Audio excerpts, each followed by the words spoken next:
জানিয়ে দেব গুরুত্বপূর্ণ আপডেট আন্তর্জাতিক সংবাদ। শুরুতেই সংবাদ শিরোনাম, পরে বিস্তারিত।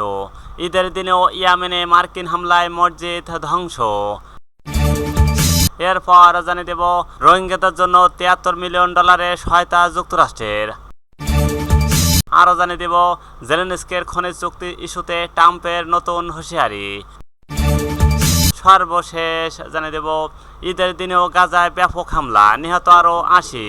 এতক্ষণ শুনছিলেন সংবাদ শিরোনাম, এবার বিস্তারিত। তার আগে অনুরোধ থাকবে আজকের এই ভিডিও সম্পর্কে আপনার মূল্যবান মতামত। ভিডিওটি ভালো লাগলে লাইক, কমেন্ট ও শেয়ার করে সবাইকে দেখার সুযোগ করে দিন।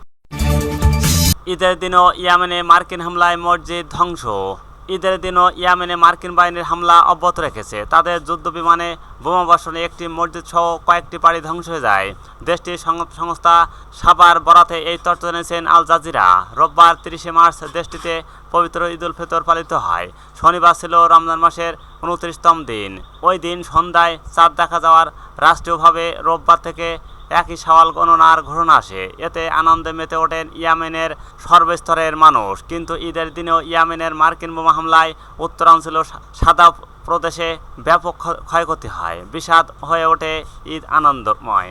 কাউজা এলাকায় বোমা হামলাস্থল ঘটনা পরিদর্শন করেন ইয়েমেনি কর্মকর্তারা। আবাসিক এলাকা লক্ষ্য করায় যুক্তরাষ্ট্রের নিন্দা জানিয়েছেন তারা এবং এটিনি দেউলিয়াত্ব ও বিভ্রান্ত এবং ব্যর্থতার প্রমাণ হিসেবে বর্ণনা করেছেন। ইয়েমেনি কর্মকর্তারা আরও বলেন, ইয়েমেনি জনগণের বিরুদ্ধে হামলা করে আমেরিকান শত্রুতা মনোবল ভাঙতে পারবে না। ফিলিস্তিনিদের প্রতি ইয়েমেনের অবিচল সমর্থন অবিচল থাকবে। এদিকে ঈদের দিন রাজধানী সানার কাছে পৃথক মার্কিন হামলায় 1 জন নিহত এবং 5 জন আহত হয়েছেন। প্রসঙ্গত, ফিলিস্তিনের গাজায় নতুন করে ইসরায়েলি হামলা শুরুর পর ফের লোহিত সাগরে চলাচলকারী জাহাজে হামলার ঘোষণা দেন হুতি। একই সময় ইসরায়েলের ভূখণ্ডেও মিসাইল তাড়া। এর জেরে মার্কিন বাহিনী ইয়েমেনে হামলা জোরদার করে। মার্কিন বোমারু বিমানের হামলায় ক্ষণে ক্ষণে কেঁপে উঠছে দেশটি। যুক্তরাষ্ট্রের সামরিক হামলা ইয়েমেনের জন্য এক নতুন সংকটের জন্ম দিয়েছে। আন্তর্জাতিক মহলে মার্কিন হামলাকে যুদ্ধ অপরাধ হিসেবে অভিহিত করা হচ্ছে। হুতি গোষ্ঠীও এর প্রতিক্রিয়া জানিয়ে বলেছে তারা মার্কিন আগ্রাসনের বিরুদ্ধে প্রতিরোধ গড়ে তুলবে, কিন্তু এখনও পর্যন্ত কোনো দৃশ্যমান প্রতিরোধ গড়ে তুলতে পারেননি তারা। রোহিঙ্গাদের জন্য $73 মিলিয়ন সহায়তা যুক্তরাষ্ট্রের। রোহিঙ্গাদের জন্য $73 মিলিয়ন সহায়তা দিচ্ছে যুক্তরাষ্ট্র। বিশ্ব খাদ্য কর্মসূচির WFP মাধ্যমে এই সহায়তা প্রদান করা হবে। মার্কিন পররাষ্ট্র দপ্তরের মুখপাত্র টমি ব্রুস ও সামাজিক যোগাযোগ মাধ্যমে এক্সে এক পোস্টে এই তথ্য জানানো হয়েছে। শুক্রবার ঢাকাস্থ মার্কিন দূতাবাস পোস্টটি শেয়ার করেছে। পোস্টে টমি ব্রুস লেখেন, রোহিঙ্গা শরণার্থীদের জন্য $73 মিলিয়ন নতুন সহায়তা দিচ্ছে যুক্তরাষ্ট্র। WFPর মাধ্যমে এই খাদ্য ও পুষ্টি সহায়তা 10 লাখেরও বেশি মানুষের জন্য অত্যন্ত প্রয়োজনীয় খাদ্য পুষ্টি সহায়তা প্রদান করবে। আমাদের আন্তর্জাতিক অংশীদারের এই ধরনের জীবন রক্ষাকারী সহায়তার মাধ্যমে বোঝা ভাগ করে নেওয়ার জন্য এগিয়ে আসা গুরুত্বপূর্ণ। জেলেনস্কির খনিজ চুক্তি ইস্যুতে ট্রাম্পের নতুন হুঁশিয়ারি। ইউক্রেনের প্রেসিডেন্ট ভলোদিমির জেলেনস্কির কড়া হুঁশিয়ারি দিয়েছেন যুক্তরাষ্ট্রের প্রেসিডেন্ট ডোনাল্ড ট্রাম্প। মার্কিন প্রস্তাবিত খনিজ চুক্তির সর্বশেষ সংরক্ষণ প্রত্যাখ্যানের আগে জেলেনস্কিকে ভেবে দেখার আহ্বান জানিয়েছেন তিনি। সোমবার 31 মার্চ ডেইলি মেইলের এক প্রতিবেদনে বলা হয়, ফেব্রুয়ারিতে হোয়াইট হাউস জেলেনস্কির আপত্তির কারণে প্রস্তাবিত চুক্তিটি বাতিল হয়েছিল।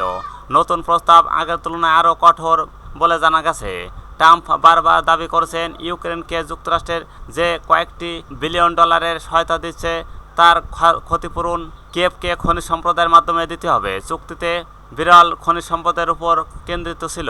মার্চের শুরুতে এর একটি খসড়া সই হওয়ার কথা ছিল, তবে ওভাল অফিসের এক বৈঠকে Trump, vice president JD Vance এবং জেলেনস্কির মধ্যে উত্তপ্ত বাক্য বিনিময়ের কারণে সেটি বাতিল হয়ে যায়। এরপর যুক্তরাষ্ট্র ইউক্রেনকে সামরিক সহায়তা ও গোয়েন্দা তথ্য প্রদান সাময়িকভাবে স্থগিত করে। পরিস্থিতি মোকাবেলায় জেলেনস্কি আলোচনা পুনরায় শুরুর ইচ্ছা প্রকাশ করলেও তিনি জোর দিয়ে বলছেন, যুক্তরাষ্ট্রের কাছে ইউক্রেন কোনোভাবেই ঋণী নন।